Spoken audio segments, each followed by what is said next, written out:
Hi everyone, my name is Charles Loggins. I'm here to talk to you today about aquaponics as a novel way to ensure social, economic, and environmental stability.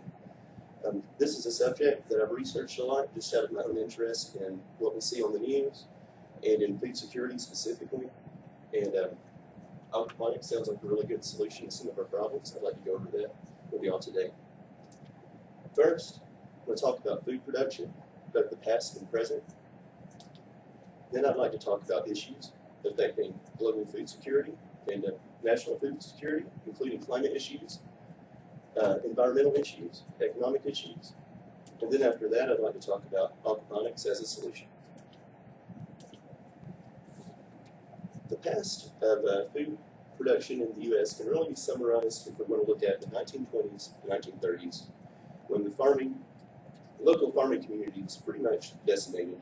This was largely a result of World War I, leading to technological advances that came to factory farming, as well as the Dust Bowl, which was a result of changing climate patterns. Both of these came to put the local farmer in a situation where they were forced to work as migrant workers or in government work programs. Fast forward to present food production, and what we see is that food production in our country is increasingly outsourced to other countries with low land and labor costs. Up here you see a map of where America is buying land for farming. The biggest increases will be in Brazil, Africa, Russia, and China. This results in American farm families making up only 2% of the population, yet 15% of American jobs depend on the stability of these farms. There are several issues affecting food security. Climate issues.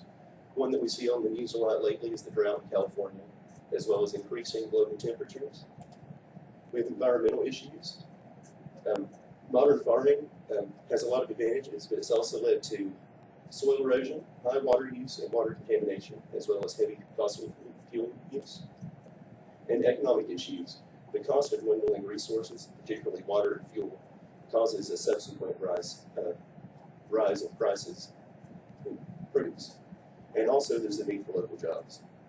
And then a final issue is the question of food sovereignty, which is protection of citizens from global corporate interests. As it stands now, there are 3 companies that own about 80% of the world's seeds in seed production. So it really puts control of our food into the hands of a few.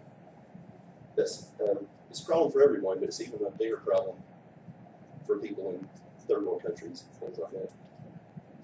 So, aquaponics is the solution, but what is it? Basically, you have a fish tank with fish that feeds waste through a filter and pump and into a grow tray of produce. The produce uptakes the nutrients that have been decomposed and returns the water to the fish tank where it can be repopulated with waste again. Now this is just a simple diagram, but there's a lot of different ways to build an aquaponics system. You can build small systems that will work at home and can produce enough in a small space to feed your family.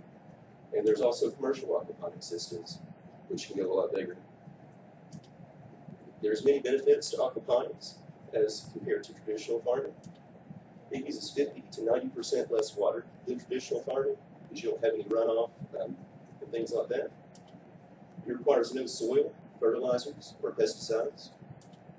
It requires no weeding, and mostly because of the lack of weeding and the lack of soil-related activities, it's minimal heavy labor. It's also cost-effective, and you can do it anywhere if you have a greenhouse. As an example of aquaponics being put into practice in the United States, we have vertical harvest in Jackson, Wyoming. This is actually an artist's concept of what it's going to look like when they're done, but they have a system that's been designed by an engineering firm. It's been designed to use 1/10 of an acre of space, but produce the same amount of food that 5 acres of land would with traditional farming. It uses 90% less water than traditional farming. It grows all year long, even in Wyoming where it snows, and they have job opportunities for everyone, but including the disabled.